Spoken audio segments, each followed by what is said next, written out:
बाण फिरे.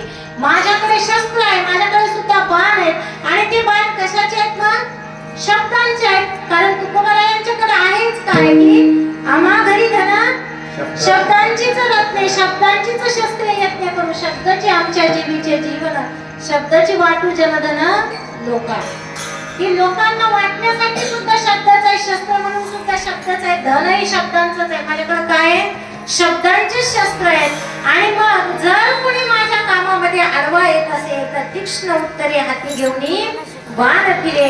तर माझ्याकडे शस्त्र आहे. बाण म्हणजे कशाचं आहे? तर ते शस्त्र म्हणजे शब्दांचं शस्त्र आहे.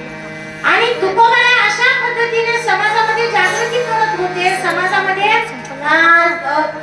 जागरूकता आणत होते, एकीकडे समाजाला मदत करत होते. हा जो समाज आहे तो अंधश्रद्धा, पाखंडी लोक यापासून कसा दूर जाईल यासाठी मदत करत होते.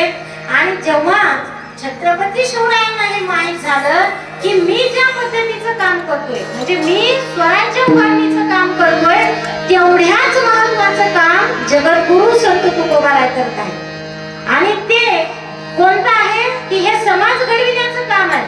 मी जर स्वराज्य स्थापनेचं काम करत असेल, स्वराज्य उभं करण्याचं काम करत असेल, तर माझ्या इतकंच मोलाचं काम जगद्गुरु संत तुकोबाराय करत आहे. जाड संताचे मार्ग आदलांनी भरले.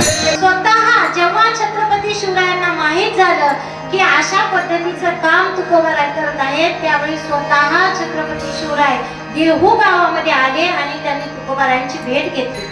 आणि तिथे भेट घेतल्यानंतर त्या दोघांमध्ये मग गुरु शिष्याचं नातं निर्माण झालं. आणि शेवटपर्यंत छत्रपती शिवरायांनी तुकोबारायांना गुरु मानलं. आणि याचा सगळ्यात महत्त्वाचा पुरावा आज आपल्याकडे माहिती आहे, त्या गोष्टीवर वाद सुद्धा आहे की त्यांचे गुरु नेमके कोण. पण पायकांचे अभंग याचे प्रकरण आहे. पायकांचे अभंग हे जे गाथेमधलं प्रकरण आहे, तो गनिमी कावा कसा असावा, युद्धनीती कशी असावी याच्यावर आहे. म्हणजे छत्रपती शिवरायांचे खरे गुरु कोण याचा पुरावा द्यायची सुद्धा गरज नाही ज्यांना पायकाचे अभंग मानतात. कारण छत्रपती शिवरायांचे गुरु हे तुकोबारायच होते. कारण ज्याला आपण गनिमी कावा म्हणतो, हा गनिमी कावा त्या पायकाच्या अभंगामध्ये सांगितलेला आहे. युद्ध रचना कशी असावी हे पायकाच्या अभंगामध्ये सांगितलेलं आहे. आणि मग त्या दोघांमध्ये आयुष्यभराचं नातं निर्माण झालं. एक वेळ म्हणजे शिवरायांना वाटलं की आता तुकोबारायांना आपण काही मदत केली पाहिजे, म्हणून मग त्यांनी काय केलं की थोडे असं काय म्हणून आपण त्याला धन दौलत दागिने पैसा काय असेल ते पाठवलं त्यांच्याकडे. पण तुकोबारायांनी ते घेतलं नाही. कारण ते म्हणतात की हिरे मोती माणिक हे सगळं आम्हाला मृत्तिकेच समान आहे. कसं आहे, हे सगळं माती समान आहे, याचं मला मोलच नाहीये. कारण आपण पाहतो की जर त्यांना पाहिजे असतं तर तुकोबाराय सुद्धा खूप श्रीमंत होऊ शकले असते. कारण त्यांच्याकडे महाजनकी होती. महाजनकी म्हणजे शाहूकारांचे शाहूकार होते त्यांचे वडील. तुकोबारायांचे वडील शाहूकारांचे शाहूकार होते.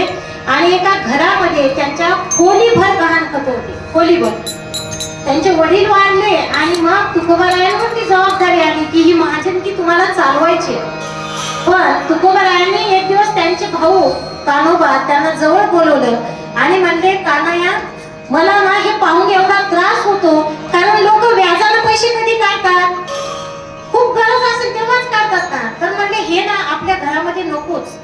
मला त्या खोलीकडे पाहिलं की अस्वस्थ होतं. म्हणले तर आपण काय करूयात की हे सगळे गहाण खत इंद्रायणीमध्ये बुडवून टाकूया.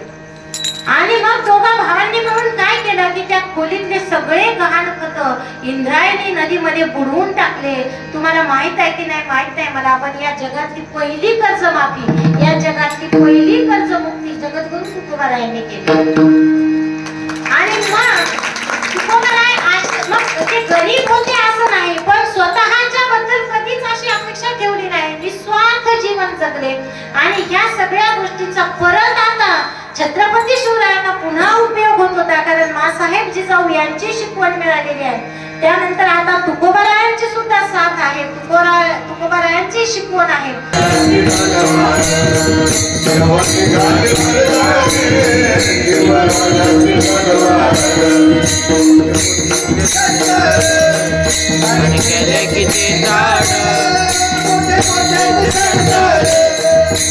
केले किती ताड देवाची गाले मैदान शिवरायाची तलवार जवळी झाली मैदानी शिवरायाची तलवार तीक्ष्ण उत्तरे हाती घेऊन बाण दिले की माझ्या हातामध्ये शस्त्र कशाचे आहेत तर मग आता या ठिकाणी शब्दांचेच बाण आहेत आणि त्या शब्दांच्याच बाणाने मी तुम्हा सगळ्यांना किंवा जे मला आडवे येतील त्यांना मी उत्तर देणार आहे. आणि त्याच पद्धतीने छत्रपती शिवरायांनी सुद्धा स्वतःच्या आयुष्यामध्ये अनेक गोष्टी त्या ठिकाणी अवलंबिल्या. अनेक गोष्टी अशाच पद्धतीने जे शत्रू असतील किंवा ज्या नकोशा गोष्टी आहेत त्या सुद्धा त्यांना अनेक वेळा कराव्या लागल्या. आणि त्यातलीच एक गोष्ट आहे की त्यांचं 8 वेळा लग्न झाले. आपल्याला माहित आहे छत्रपती शिवरायांना 8 बायका होत्या, तर त्या काही त्यांनी हौसेने केलेल्या नव्हत्या. कारण आपण पाहतो की स्वराज्य निर्माण व्हायच्या अगोदर हा जो महाराष्ट्र आहे तो वेगवेगळ्या वतनदारांमध्ये विभागलेला होता. म्हणजे 15,000 20,000 गावाचं एक वतन असायचं आणि त्या वतनाला एक वतनदार असायचा आणि तो त्याला स्वतःचा राजा समजायचा की हे जे आहे ना 15,000 गावं हे माझं वतन आहे आणि मी इथला राजा आहे. आणि मग आता मात्र महाराजांसमोर असा प्रश्न होता की स्वराज्य जर निर्माण करायचं तर हे सगळे वतन एक झाले पाहिजे, त्याशिवाय तर शक्यच नाही. कारण सगळे वतन एक करावं लागतील तेव्हा स्वराज्य एक होईल किंवा महाराष्ट्र एक होईल.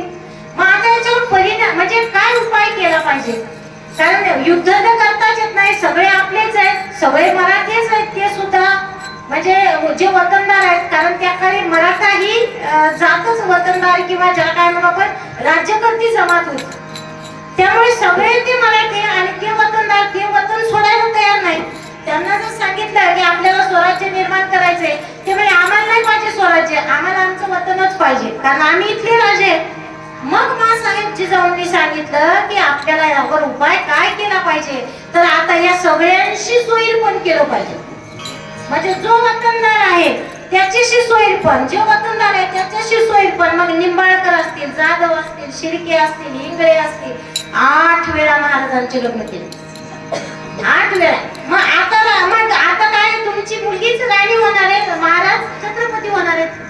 मग मात्र लोक तयार झाले की आता ठीक आहे मग आमच्या सोबत सोयीपण केलं आणि उद्या महाराज जर छत्रपती झाले, महाराज राजे झाले तर आपली पोरगी राणी होणार आहे. या लालसेने मग ते सगळे वतन त्यांनी लग्नानंतर महाराजांसाठी एक केले आणि त्यानंतर मग एक वतन सगळं एक महाराष्ट्र झाला.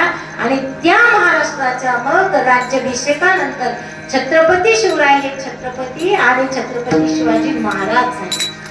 आणि हा जो महाराष्ट्र आहे मग तो एक संघ झाला आणि एक राज्य बनला. आणि त्या महाराष्ट्रात राज्याभिषेक ज्यावेळी झाला आपल्याला माहित आहे ती सुद्धा कथा की त्याला सुद्धा अनेकांनी विरोध केला.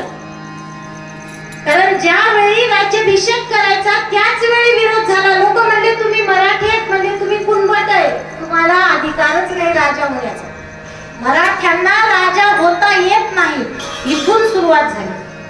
पण त्या काळी सुद्धा लाचलुचपत बऱ्याचपैकी चालायची. मग इथले सगळे ब्राह्मण नाही म्हणल्यावर काशीहून ब्राह्मण आणला आणि काशीहूनच्या ब्राह्मणाला त्यांनी 2 पोते मोहरा दिलं सोन्याच्या त्या काळामध्ये आणि त्यानंतर तो राज्याभिषेक पार पडला. पण राज्याभिषेक का आवश्यक होता? कारण या ठिकाणच्या प्रजेला माहित होतं ना की आपल्याला प्रजेची इच्छा होती, माँसाहेब जिजाऊंची इच्छा होती की आपल्याला काय केलं पाहिजे, आपल्याला एखादा राजा पाहिजे, आपलं राज्य आलं पाहिजे. जसे हे 700 वर्षापासून मी तुम्हाला सांगितलं की आपण पारतंत्र्यातच होतो मागच्या 700 वर्षापासून. मग आता मात्र जर संधी मिळत असेल तर छत्रपती शिवरायांना गादीवर बसवलं पाहिजे, त्यांचा राज्याभिषेक केला पाहिजे. आणि राज्याभिषेकानंतरच राजा हा राजा असतो ही जनतेची भावना होती. म्हणून छत्रपती शिवरायांना या ठिकाणी अशा सुद्धा गोष्टी कराव्या लागल्या आणि स्वतःचा राज्याभिषेक त्यांनी त्या ठिकाणी करून घेतला. विठ्ठल